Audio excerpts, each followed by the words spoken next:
Hi, Molly. Thank you for being here with me today. I'm very excited to chat with you, especially since you came recommended from one of the patients in our support group. So I know that you understand us in ways that most people probably don't. So I'll give you a moment to share a little bit more about who you are and what you do. Thank you so much, Samantha. It's such an honor to be here.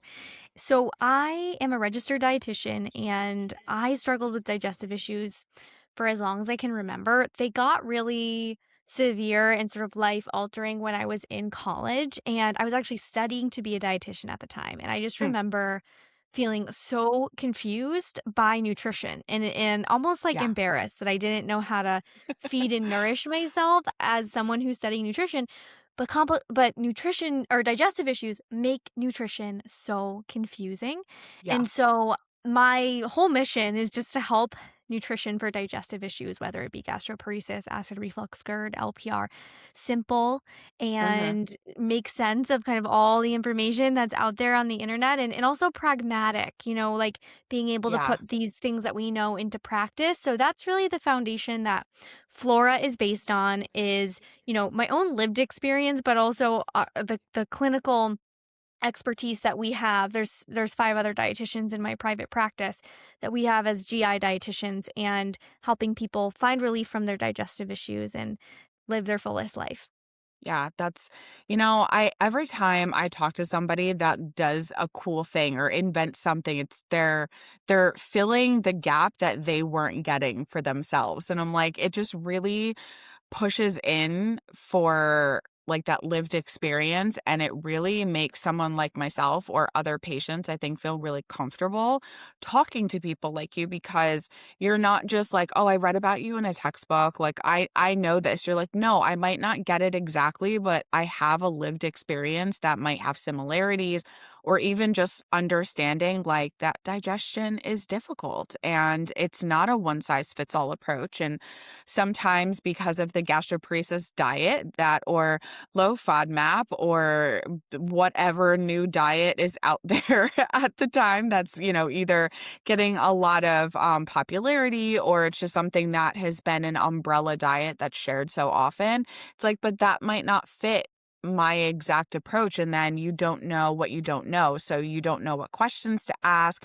You don't realize that there are GI specific dietitians, which I am trying to scream to the rooftops by talking to people like you because you have an additional, expertise here between your clinical expertise and your lived experience that really can help patients like us. And that's really wonderful.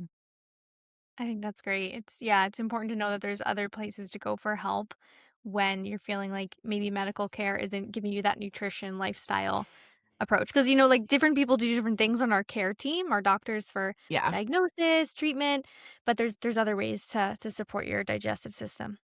Yeah, and when, you might not have everyone on your care team, you don't have a dietitian necessarily, or maybe you weren't offered one or didn't realize like, oh, I could use this extra nutritional education in order to help myself. I see people all the time saying like, what do I eat? I feel like this. I don't know what to do, but the responses can be helpful, but they also can be just blanket advice of something like this worked for me. I have no idea why it works for me and it may or may not work for you. And then we're kind of stuck wondering why. And there's so much unpredictability for people with these motility disorders of like, what's a good day? What's a bad day? It worked yesterday. It'll work today, right? No, Mm. no, not always. Mm. I've never understood that, and it's, I think, something that's very difficult to manage when you don't have a nutritional background. Even like you were saying for yourself, how frustrating it was trying to figure that out, and you were gaining that nutritional background. So for us, we're Mhm. coming into this with zero. Right. Exactly. Now, what would make somebody, like I said, two different foods, what would make the same diagnosis, but two people being able to tolerate two completely different things? When it comes to gastroparesis, I think that one major difference could be just how does your system, your stomach, empty solids versus liquids. I know for Mm. some of my gastroparesis patients, they might do better with softer foods, but liquids sometimes feel really refluxy. And it's just like having a smoothie sometimes isn't the best thing for them, but softer foods work better or vice versa. So like looking at that testing result I think is really interesting. Secondly, I hear this all the time, like, "I had this food, and it's typically very safe for me, it's typically not an issue, but then randomly I reacted to it." So, like, is it the food? And I think we really have to remember that there's also so many things outside of food that would Yeah. impact how we digest. One major one is just our stress levels, our anxiety level that day.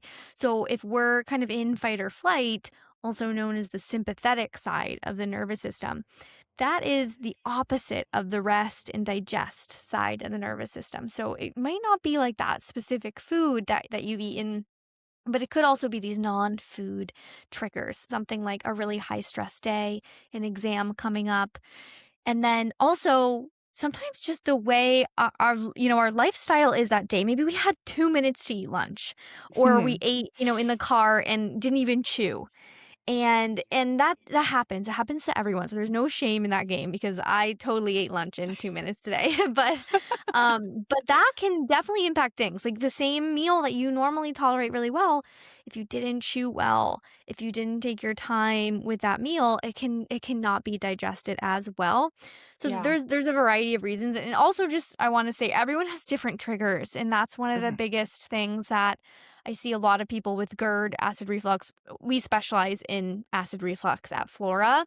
So we see a ton of people with GERD, LPR, hiatal hernia, also gastroparesis and functional dyspepsia because reflux often go hand in hand.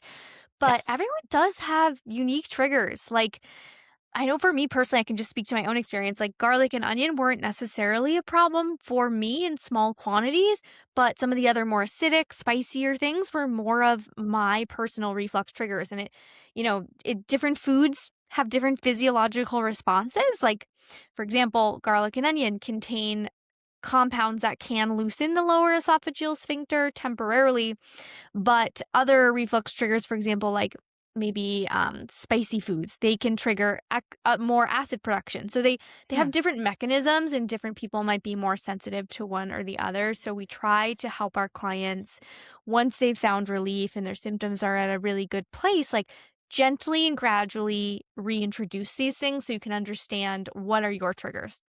Yeah, and it sounds like the amount of that as well, like you were saying, in small amounts. I know, for myself too, like garlic and onion have been okay as long as I'm not overdoing it. But how much and where the line is does move very, very often. And I think Mm. because this disease is frustrating as it is, when you have like your boundaries constantly moving, it gets even more frustrating because what again worked yesterday doesn't work today. But we get so focused, understandably so, and I say this from my own experience, that you get so zoomed in on just that day or those couple days that we're forgetting all about all those other things that you mentioned. Did you just scarf something down really quickly because you had to? And it was like, it felt like a do or die moment. Like, if I don't eat something in these 2 minutes, I'm not going to be able to eat for the rest of the day because I've got all of these other things going on. Or did I chew really well? And that's something that years ago, I don't remember who talked about it. I don't remember what it was, but it's like, are you chewing? And I'm just like, why is that the most simple thing that none of us ever think about? And then he's gonna kill me, but look at my husband, I'm like, "You did not chew that good enough."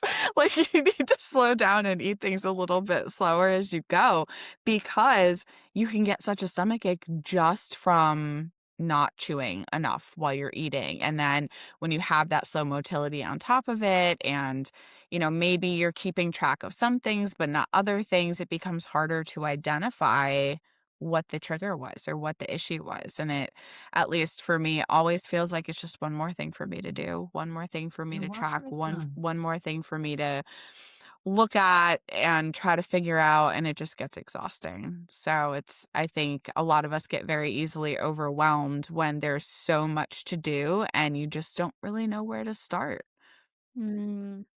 That is so true. Chewing is so powerful. Your stomach doesn't have teeth. So if it's not broken down well and you have a sensitive system, this is really going to increase the likelihood of reflux and Yeah. digestive issues. And chewing also stimulates 30 to 50% of your digestive juices, which we really, really want those enzymes to break things down. And it's so, so powerful, and I think, when we're feeling overwhelmed, which it's totally understandable, someone, with gastroparesis or reflux would be feeling overwhelmed, just starting with, like, one small habit, like, Mhm. starting really small, setting phone reminders to remind yourself to chew, putting a Post-it note on your desk or something like that, and I think it's, fascinating too, like, I'll have clients tell me, like, "I don't have time to chew."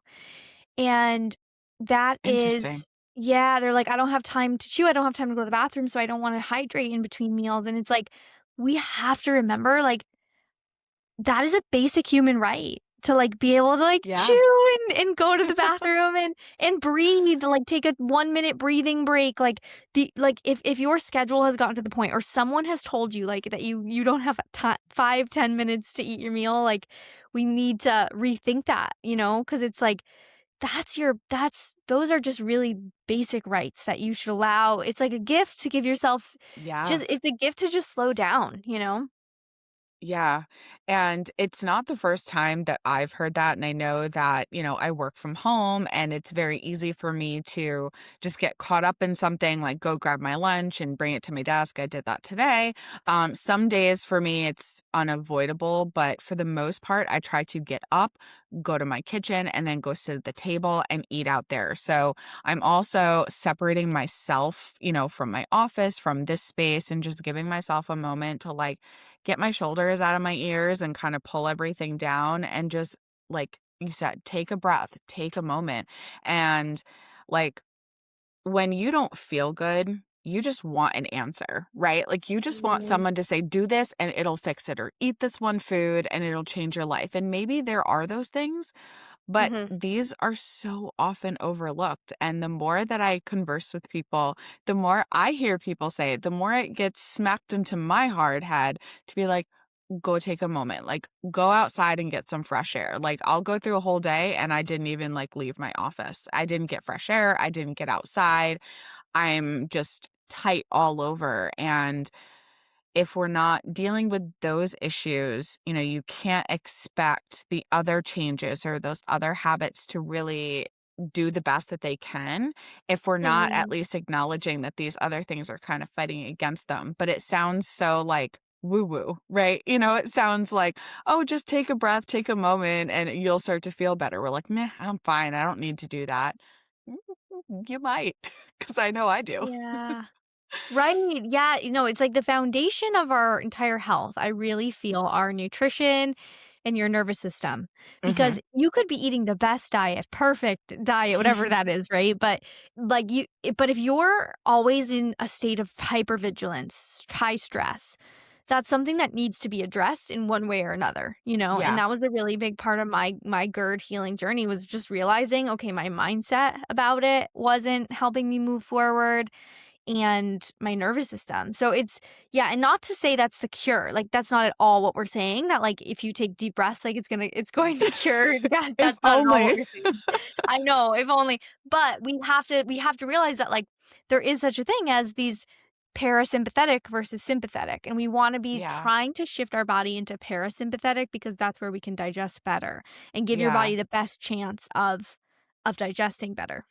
Yeah, and without talking to someone like yourself, I feel like why would I think of that, right? Like Mhm, if I didn't know that, if I like we know we're in fight or flight mode. We know that we're stressed, but like there's a difference between knowing it, I feel like, and acknowledging it. mhm, And if you're not taking that moment to figure that out, it's like, what does this have to do with nutrition? Oddly enough, it has everything to do with it. Has everything to do with the next outcome or the next step. And even just having your mind and body, I feel like, open and receptive to those changes and to really understand like what's happening with your body. I know over the years I've gotten a lot more in tune with myself where I can start to feel different shifts on things. I might not always be able to name it. I might not always be able to figure it out, but I'm like, something's off. I Mm. just like, and then you try to break it down of like, what have I been tracking? So do I see it, if I zoom out, do I see a pattern here? You know, is it food? Is it a type of macro that maybe I increased a little bit of fats in my diet and didn't quite realize it, and now my body's revolting a little bit where I need to pull it back down.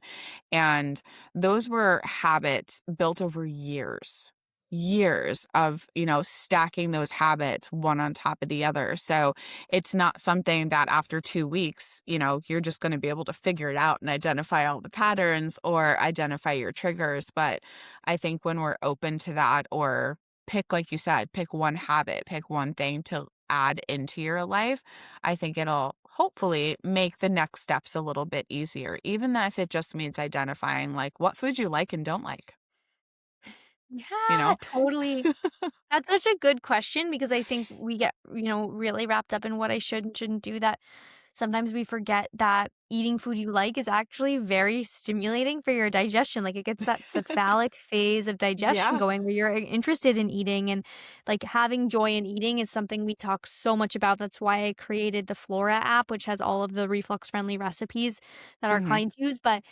But yeah, I love what you mentioned about, like, troubleshooting of, like, "Why do I feel this way?" And I think we have to come from, like, a place of self-compassion when we do that. Yeah. Because I see a lot of clients, like, they're trying to figure it out, but in a frustrated, angry way, and you have every right to feel that way. Like, of course, that reaction is natural, but if you're sort of trying to navigate it in that moment and you don't feel like you're getting anywhere, I think pausing, coming back to that troubleshooting of, okay, maybe it was Mhm. a little bit too much fat at breakfast, or I did add Yeah. like a high fiber toast. Maybe I didn't tolerate that specific toast very well. And kind of like remembering, okay, these are just signals your body is telling you it might need something to shift, whether it be Mhm.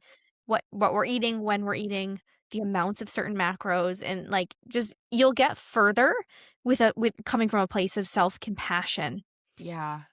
Yeah, I couldn't agree with that more. And now, like, for somebody who I try to think about like where I was when I knew nothing, right? So, and I know now that if you are trying to figure out what your triggers are, you don't want to remove everything from your diet, because then you're like, hey, I feel better. Well, what did it? I don't know. You know, that's not going to be helpful as you're moving things in. So, do you Right. have a suggestion on maybe what like baseline safe foods might be to start experimenting with? Or, you know, that one thing to kind of pick to start to say, I want to start tracking this or identifying this or picking a type of food to Mm. start with. And I know the answers will differ, but you know, if you're coming to you and saying, I'm overwhelmed, I don't know what to do, you know, where do I start? And I know earlier I accidentally actually said safe foods, but I try not to say that just because I don't want to um make anyone feel like foods are unsafe for them because like you That's said, That's yeah. interesting. I never thought of it Yeah. that way. Yeah, and so because it's not that the foods are unsafe, it just may be the amounts of these foods are foods that we play with and find your Mhm. Goldilocks place. Like I find with Yeah. a lot of my patients with gastroparesis and GERD, fat is one of those macronutrients that we might Mhm. find our Goldilocks place where we can't eliminate it. A lot of people eliminate it and then they get into a lot of other unplanned weight loss problems or constipation Yeah. problems. Yep. Um and then fiber as well is kind of one of those where we wanna find your sweet spot, but this person coming to me, do they have both GERD and gastroparesis? That I I in I or would say yes, because I know I do, and there's a lot Yeah. of a lot of us do. Yeah. Yeah, so it's so I really don't love, like, the cookie cutter GERD diets because Yeah. it's especially for someone with gastroparesis, and so one of the first things we'll probably do is just look at the person's symptoms, what they're telling us in terms of what types of foods trigger them. It is really personal, but what I've observed is that if someone is having a lot of symptoms, they tend to do well with like a GI gentle approach where these foods are Hmm. like a little bit softer, maybe thinking things like cooked lean proteins, soft cooked veggies, instead of raw kale, maybe doing like butter lettuce, something a little bit softer. Maybe instead of nuts and seeds, we're doing nut butters. Mhm. Maybe smoothies with like a little bit of liquid, more like a smoothie bowl where it's not like Yeah. so much liquid volume in their stomach. So starting with like a easy to digest sort of plan, and I do think when someone is struggling with GERD, we think of this as like a shoulder injury, right? Like if you hurt your shoulder and you keep shoulder pressing, you just like muscle through it. It's it's like that inflammation isn't gonna heal and go down. And Yeah. so we explain it as like, okay, this is a healing phase where we don't want to add things that's gonna be irritating for your esophagus right now. Your esophagus is going on a vacation. We're gonna try to make it really easy for things to pass down and use foods that are both anti-inflammatory foods but also reflux friendly and non-acidic. So we do Mhm. typically reduce some of these acidic things like acidic fruits, acidic beverages like sodas, sometimes coffee. I know that's a really hard one, so sometimes we'll prioritize like, okay, maybe we're doing some of the flora pasta sauces instead of tomato sauce, and then we can still have a small cup of coffee in the morning. Always with food, always, if you're gonna have coffee, we want to have it with some food. But yeah, we want to personalize that because everyone does have a little bit, different needs, Mhm. but we try not to go too low in fat. So especially with Yeah. someone with gastroparesis, like we want them to have as much variety as possible, but also with that, sometimes that is a macronutrient that can slow stomach emptying. So we may have like evenly distributed smaller portions of healthy fats throughout the day. The key is really evenly distributed. I find Yeah. and it's also the pattern, right? So like I'll have clients that come to me and they're really struggling and they're eating twice a day. And we really should be doing kind of those smaller frequent meals. Maybe it depends on the person, but like anywhere from 4 to 6. Sometimes if you need to gain weight, we're even going to 7, times a day, but smaller frequent meals, that pattern tends to work better. Yeah, and I wanna go back to what you said about safe foods because I never thought of that, ever, and I feel like my like, 'cause you're like, "I don't wanna call them safe and unsafe," and I was like, "Wait," my mind just, like, blew a little bit, which it sounds so silly because it's just, like, it's a word, right? Like, it's just what I think we've always called our safe foods or unsafe foods, like, I don't know if I've ever called something unsafe, but when you deem one thing safe, it's like you're saying everything else is unsafe, so I just really wanted to call attention back to that I really liked how you look at that because I feel like that just changed things for me, and now I need to reevaluate how I look at some foods because that's just really interesting. But going back to the other things that you were talking about, I think it's a really great approach, where you're doing it in a way that makes sense and that's tangible for the person. To where like maybe you really like tomato sauce and you tolerate it, but you also really like coffee, right? And you tolerate it, but you're still having symptoms and it's like if you do both in the same day, in the same week, or you do both often, then it kicks up some symptoms. So, like, how can you have something that maybe you enjoy? Are there low acidic tomato sauces? Are there other options for sauces that you can put in so you can find a way to keep your coffee or maybe some sort of coffee alternative? And it goes into what we were saying about like enjoying the food, right? And in that healing process, like I think we tend to not look at this the same as an injury. So I like that you kind of brought up that comparison as well, because this isn't physical, even though it is physical. It's physical in a place where we can't see it. So Mhm. the pain, the inflammation, isn't something that's always as easily acknowledged as, a dislocated shoulder or an actual injury that you can pinpoint the moment when something happened or physically see like the pain and inflammation that comes from that injury. And really trying to focus in on doing the thing that's best for you like physically while also acknowledging doing the best thing for you mentally and not like taking everything away at once and coming at it with a more well-rounded approach of like I want this to fit in your lifestyle in a way that works for you and not force you to change your entire lifestyle to fit something that might not work for you because when you uproot everything and you make all these changes and it doesn't work, you get that much more frustrated. I've done that. I've been in that situation. And then I'm just pissed off that I did all of these things. I feel no better, uprooted my entire, food, nutrition, schedule, everything, and I don't feel any better. Like, what was the point? Am I going to want to go Mhm. back to doing anything else again? No, I didn't. I was like done for a little while. I'm like, whatever. If I don't feel good anyway, I'm just going to eat whatever I want because nothing makes me feel good and I'm over it. Didn't last very long cuz that hurt. But I really just like that well-rounded approach of trying to find small wins, ways that work, and to incorporate that in as gently as possible. We really try to, yeah, not overhaul everything all at once, like you said, because It's it can be so overwhelming. overwhelming. Yeah, and then you don't necessarily know what's helping you sometimes if you change everything all at once. And it Mhm. is a recipe for burnout too. Doing too much Yeah. too soon. So if you want consistency is the secret sauce when it comes to reflux, when it comes to Mhm. allowing your esophagus to heal. It's not oftentimes GERD means reflux has been going on for a long time in a pretty significant way. And so Mhm. we it's gonna take some time for that inflammation to come down, and so we have to be patient with ourselves, and I think it's important to also note that, like, some level of reflux is actually normal. So Yeah. when someone's on kinda healing path with reflux and they get a reflux symptom, it can be really anxiety provoking because you're thinking, "Oh my god, nothing is working. I have taken 10 steps back." But that is the moment where you do wanna start to think about, "Okay, what changed? Did I not spend time on a Sunday kinda thinking about my lunches, and then I skipped lunch most days, and I overate at dinner?" Or, like, start to think about kind of like what's changed? Because occasional reflux can happen, and it can just be kinda more information Mhm. for what our bodies need, but what we don't want is persistent kinda daily reflux. That's what turns into GERD.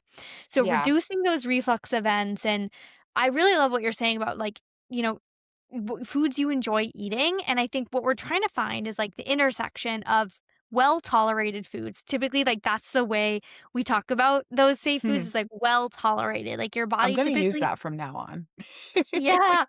Typically, like, it feels good, like, they typically you tolerate them well, and the foods you like, and I really recommend taking a Sunday, like, 10 minutes in on a Sunday. Plan out your breakfast, plan out, like, your lunches and dinners, or just plan out your dinners and cook extra lunch for the next day, and then you don't need to think about your lunches, but Mhm. planning it out and make sure there's things that you do enjoy eating, but Yeah. also, if you are symptomatic, like, our goal is to bring those symptoms down, so we wanna choose foods that are well tolerated for you. And maybe that's a pumpkin oatmeal in the morning, or a roasted green beans and carrots with chicken or something like that, and using seasonings that you like that are reflux friendly, like rosemary and sage and thyme, that also have health benefits that aren't going to be irritating for you. Yeah. No, I know over some time there are things like I love like Mexican food and I love tacos and anything related to that food group. Now I've got two things that go against me here. I'm highly allergic to jalapenos. I don't like spicy, but they love to throw them in different dishes. And a lot of the spices aren't generally well tolerated. And it took me a very long time to figure out how I can make, like, tacos at home for myself in a way that I not only enjoy and don't feel like it's just a kind of mishmash that kind of tastes like tacos. Like it took different ingredients, different trial and error. I found a taco seasoning that tasted good to me, but was so much better than like what I was almost forcing myself to have because I thought that was just what I should do. So just really thinking about like food and meals and planning that, like my husband and I eat tacos the same day every single week. Like we know, we look forward to it because of that. So like you can see we're having tacos for tonight. So I'm very excited. And that's why it's on my brain. But just thinking about getting that excitement around food, like I remember when I had zero excitement around food because I didn't know what I could eat. And that's why having these conversations with people who have the clinical expertise, along with patients who've been through some of the trial and error of the clinical expertise, to say, this is what I learned, and then this is how I applied it, because you can give me all the information that I need. But if there's no way to actually apply that information to daily life, then that information really doesn't help me. And I know you said that in the beginning, with a pragmatic approach of like, we want to teach you something that you can go home and use every single day. And talking about how to swap something where you might not realize that you could swap this for that or that for this, and that there are these options. As much as the internet can be a cesspool sometimes of misinformation and just things that we don't want to see, it's been so great to talk and find people like yourself, or products or foods or all these different things that I'm like, my whole world just opened up on different options of what I can find to make something work for me. And as you can tell, I love my taco night now. There are days that I don't tolerate it as well because things are flaring and there's maybe some extra reflux that day, or just my stomach is like, I'm not digesting nothing. But it took some time to get there, and this is like the longest run-on sentence ever, but I'm just really excited for the tacos. But really, to find the joy around food again, I think is one of the biggest things that I want people to get out of this, besides the education. But it's just, food can feel so mean when you live with digestive issues, and you can feel like you hate food and you don't want to eat it, or you don't know what to eat. So when you can find something that works, you can find something that you can apply to work in your daily life in different situations. Like, it truly is life-changing, as silly as that sounds. Like, it really can make a big difference. And I think we forget so often that you have control over your nutritional choices, even when it doesn't feel like it. You just have to talk to somebody like you and do some learning to figure out where those choices are hidden in the places that we don't know where to look. That was very long. I'm sorry. No, no worries. I say all the time to my clients, small hinges swing big doors. And I think that just little practice of finding a new recipe, maybe one new recipe a month or per week, whatever your bandwidth is, like that you look forward to. We have a ton of GERD friendly recipes on our website and the app, and I know you have a ton of resources as well. Like Mhm. doing a little bit of troubleshooting to find something that really like a recipe that works for you can be really game changing and kind of bringing that joy back to Yeah. food. And also just yeah, just starting one new habit at a time, maybe that is chewing well, like we said, or using diaphragmatic breathing after meals. That's one of the It's best huge. strategies for reflux. There's Uh-huh. randomized control trials, meta-analyses showing that diaphragmatic breathing after meals can help to tone the lower esophageal sphincter, which helps prevent reflux. So I call this the LES lock. And Mm. it's just 1 to 5 minutes of diaphragmatic breathing after each meal. And you could start with just one meal if it sounds like a lot. You could just start with 1 minute after one meal, but you will notice how your nervous system feels even after just like 1 minute of Yeah. just focused deep breathing. And it's amazing how how that can affect people with reflux prone systems and maybe motility issues. It's such a simple free thing that so it's a small Yeah. hinge that can really help.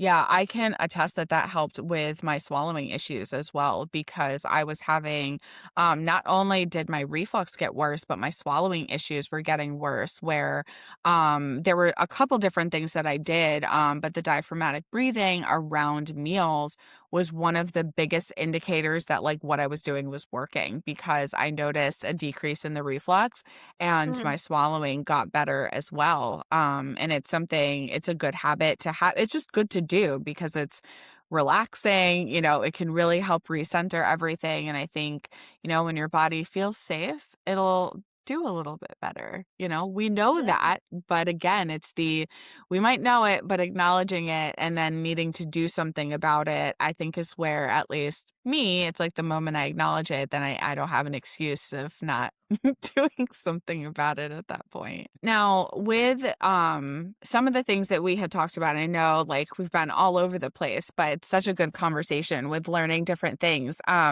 When you were talking about spacing out like different meals and having a couple meals a day, what would you suggest as a place to start to figure out like the spacing between those meals? Because like you said, like 2 meals a day, like not so ideal, and having those small meals a day. Um, because when you have slow motility, you might not have hunger cues the way that you used to. So you might not think to yourself, like, now's a time for my snack or a smaller meal for the day. Would you like have a suggestion on a place to start, or would that really depend on the severity of the motility issue? It's definitely Or gonna be both? personalized, but but yeah, but I would say, you're it's so spot on that our hunger cues sometimes aren't the best cue for us when we have Mhm, gastroparesis or motility issues, and especially if we're trying to gain weight. Like, if you've had unplanned weight loss, which is really, really common, you're not if you're eating more, you might not have that hunger cue, and so that isn't always a great guide. And I would say most of our clients, this is pretty general, but most of our clients do well with eating within an hour of waking up. So trying to have that first meal within an hour of waking up.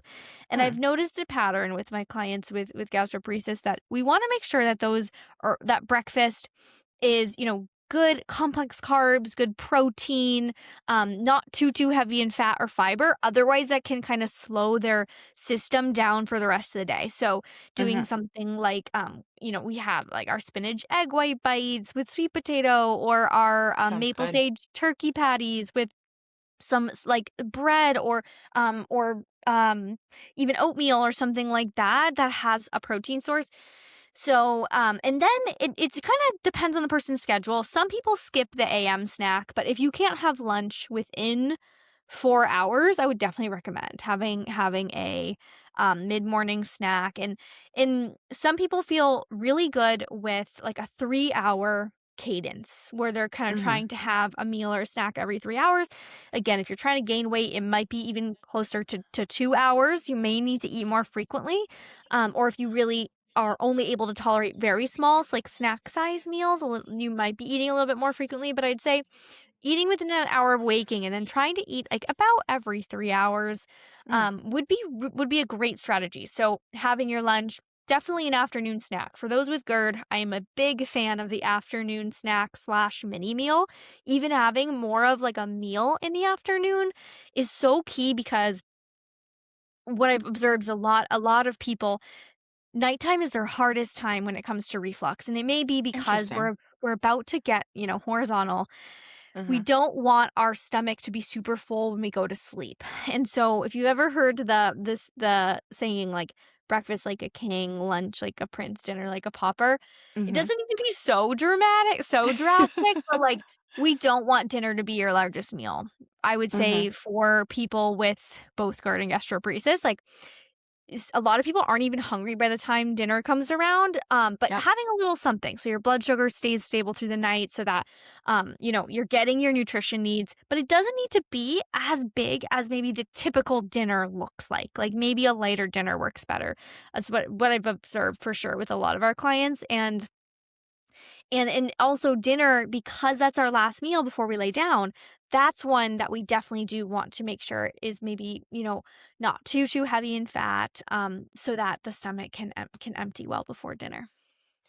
I Now, mean, before sleep. I know that my best meal for my stomach and just, macro wise is always my breakfast.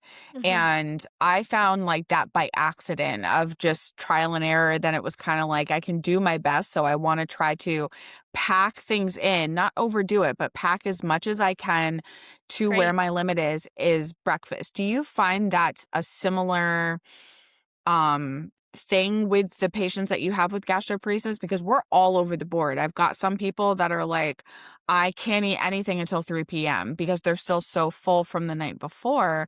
But Mm, from what you're saying, it also sounds like it could be because maybe that meal was too heavy. So it's like kind of carrying into overnight into the next day and like delaying everything. So their like food schedule shifts a little bit where mine is the opposite.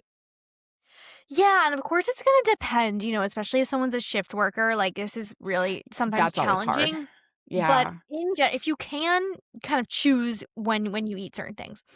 I A pattern that works, well for a lot of people is having 75% of their nutrition before 5 p.m. So you actually Okay. want, like, most of your nutrition before 5, and sometimes if you feel like you cannot eat all day and then you're eating most of your nutrition after 3, it becomes a cycle where you Mm, eat most of your nutrition after 3 and then it's too much food for your system in that window, and then your hunger cues are dysregulated for the next morning. So it's a little bit of a cycle that we gradually start to front load your day. So like you're exactly describing front loading, which we talk about all mm, the time, where your breakfast is really nutrient dense, maybe your highest calorie meal, which is mhm. different than the typical American diet. We really emphasize, like, these big dinners that Yeah. for people with reflux, breakfast is they do well often with breakfast, their largest meal. I find it's a little bit nuanced because I do have a gastroparesis patient that if breakfast is too big, she feels like she is unable to eat lunch. So, like, that's one where it's a Been little bit there. Goldilocks again of, like, Yeah. if she does too much, yeah, like, so it is person dependent, but I would say for the most part if you're struggling with reflux, definitely having breakfast or lunch be your larger meals is a really good strategy. And always thinking about, we talk about the Hara Hachi Bu method, which is, hard for some people, it's a Japanese method of 80% fullness. Mm, Sometimes we don't always have this sense of full of knowing when we're full, or maybe we also are struggling with, like, feeling full after a few bites. So if you are struggling with that, this may not apply to you, but for a lot of people, this can be a really good practice of, like, starting to slow down during your meal and starting yeah. to starting to notice, okay, how do I know I'm full? How does my body tell me I'm full? And everyone's a little bit different, but maybe you start to feel a little bit of pressure in your stomach. The food isn't tasting as good. You're not as hungry. You're satisfied. You're physically and emotionally satisfied, and just starting to tap into that, because 80% fullness is a really good strategy, because your stomach can still churn and empty, and it's not so full that it's putting so much Yeah. pressure on the lower esophageal sphincter. Now, there were a couple other questions I wanted to ask you before we wrap up.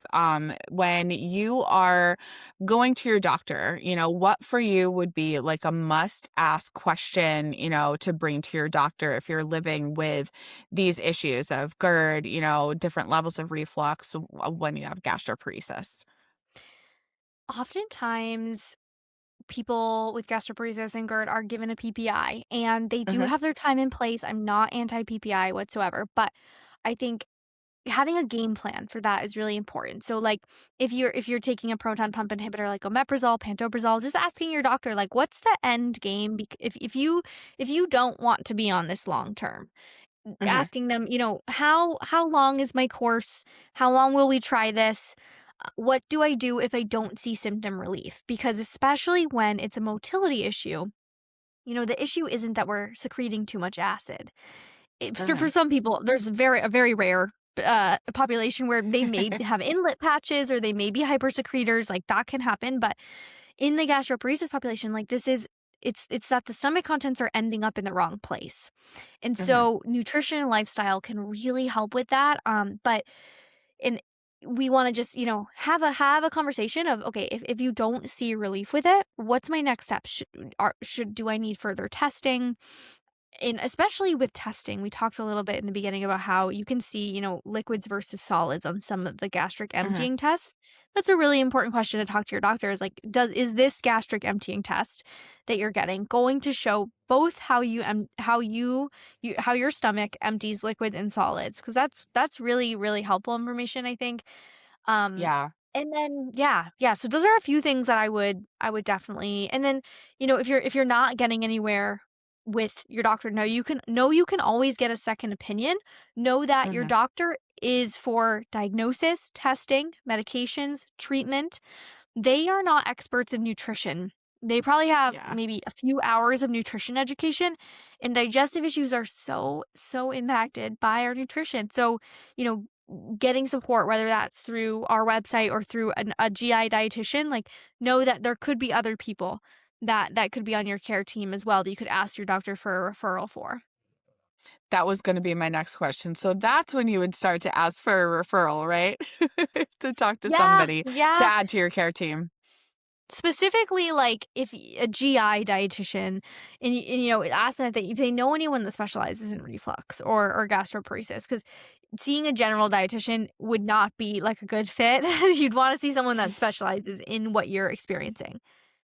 Yeah, and that's been something, like, even in the last few years, I'm like, "A GI dietitian? Like, you mean to tell me every time I have a conversation with somebody, it's less now as I've gotten more, like, re-involved in talking to more people, but I'm like, "You mean to tell me that this has been available to me, or this was a thing all those years ago when I sat there in your office crying to you saying, like, I don't know what to do anymore. This isn't getting better. I can't eat. I don't know what to do." Um, and now I'm finding out that there were these additional options. But even for the physicians, like, they don't know what they don't know, and if they don't have the access to that, or maybe it was just something in their mind, like they just didn't think of it that day. So it's even more important for us as an organization, and just me as an individual who lives and breathes this community myself, that we tell people, hey, there's other options out there. Like, it might take some time to find it and find a person that works for you and that will work with your lifestyle. And, maybe you have multiple issues that you need to talk to the dietitian about, but want to just get people feeling better and feel more confident in making those choices and going out to eat again, or even just being a cook in the kitchen. That's how I found my love of food, was I couldn't eat it, so I just started feeding everybody else, and now I figured out ways to make things work for me. It's not a perfect system, but it's something, and that's where I wanna get people to feel confident in the process and knowing that even if it doesn't work, that that's okay, and there are tools and tips and tricks and people that you can rely on when you're trying to figure it out. So, and you gave us so much good information today. I am going to probably never use the word safe foods again, because that totally blew my mind and changed my whole world. So thank you so much for that alone. Thank you so much, because that was wonderful. Of course, of course. No, I know it's like it's again, it's a small Hmm. change, but those mindset shifts I think are important. And like you Yeah. said, like, our bodies are not perfect, and perfect should never be the goal. Like, no one is Yeah. perfect. There's not a single person in the world that never has any digestive symptoms ever. But Hmm. there is hope for relief. There is hope for improvement. Yes. Like, no matter how, like, I just want everyone listening to know that no matter how hard it's been, and we both know how challenging physically and emotionally it can be, there's always hope for improvement, and that you do have ownership over certain aspects of our health. Like, we can't always control everything that we feel Hmm. and that happens, and our bodies aren't perfect, but that's not the goal. Our goal is to Yeah. take baby steps to find, improvement and relief, and it is possible. Yeah. Well, thank you so much for all of those reminders and all the information. I know I had given you a ton of questions ahead of time that we didn't get to because the conversation was so good and some other things. So thank you for everything. And I'm just really glad that we were able to chat and share all your wisdom with our community. It was my pleasure. Thank you so much for having me.